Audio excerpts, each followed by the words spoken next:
क्या आपका रिश्ता पहले बहुत अच्छा था आपके पार्टनर के साथ, 5-6 साल से सब कुछ सही चल रहा था, लेकिन अचानक वो बदल गया, शादी की बात आते ही वो टालने लगा। कभी कहता है अभी समय ठीक नहीं, कभी कहता है घर वाले नहीं मानेंगे, और अब हालात ऐसे हो गए हैं कि आप रोते रहते हैं और उसके घर वाले कहीं और शादी की बात चला रहे हैं और वो आपसे धीरे धीरे कटने लगा है। अगर ये सब आपके साथ हो रहा है और आपको समझ नहीं आ रहा कि इतनी लंबी मोहब्बत के बाद सब कुछ अचानक क्यों फिसलने लगा, तो घबराइए मत। इस फिसलते हुए रिश्ते को थामने के लिए इस उपाय को जरूर करिए मेरे बच्चों। ज्यादातर लड़कियां यहां सबसे बड़ी गलती करती हैं, वो मान लेती हैं कि प्यार खत्म हो गया है। मेरे बच्चों, यहां सबसे बड़ी जरूरत यह समझने की है कि जब रिश्ता कमजोर पड़ने लगे और रास्ते बंद दिखने लगे तो हाथ पर हाथ धरकर बैठना सबसे बड़ी गलती है।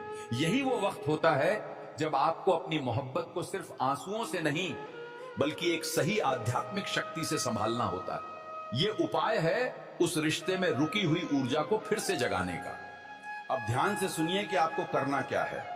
ये उपाय उस रात किया जाता है जब आपका मन सबसे ज्यादा भारी हो, जब आप अकेले में बैठकर बस यही सोच रही हो कि क्या वो इंसान कभी आपके साथ खड़ा होगा भी या नहीं। उस रात बिल्कुल शांति में बैठ जाइए और एक सफेद कागज लीजिए। अब एक लाल कलम से उस इंसान का नाम लिखिए जिसके साथ आपने अपनी पूरी जिंदगी के सपने देखे थे।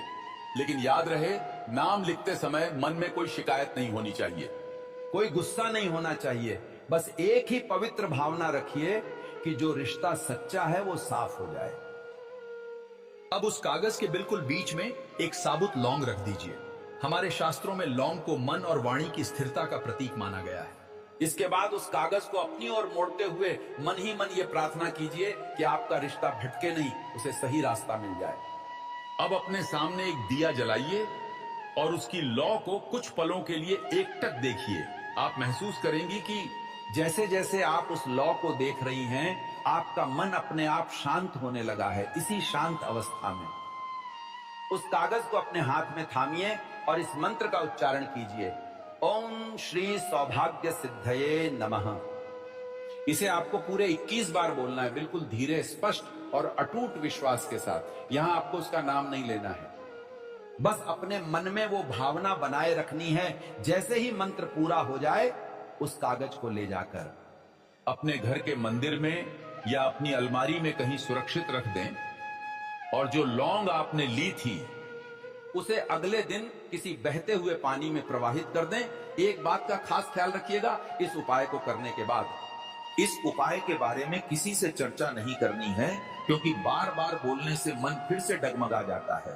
अब ध्यान से मेरी ये बात सुनिए, मैं कोई दिखावा नहीं करता, ना ही झूठे दावे करता हूं, लेकिन मेरा वादा है मेरे बच्चों, अगर आपका प्यार सच्चा है और आपने ये उपाय पूरी श्रद्धा और सही भावना से कर लिया तो हालात उसी दिशा में मुड़ेंगे, जहां आपकी शादी उसी इंसान से होने का रास्ता बनेगा जिसे आप दिल से चाहती हैं रिश्ते में। जब सही समय पर सही तरीका अपनाया जाता है तो बंद रास्ते भी खुलने लगते हैं। धैर्य रखिए, विश्वास रखिए और बाकी ईश्वर पे छोड़ दीजिए।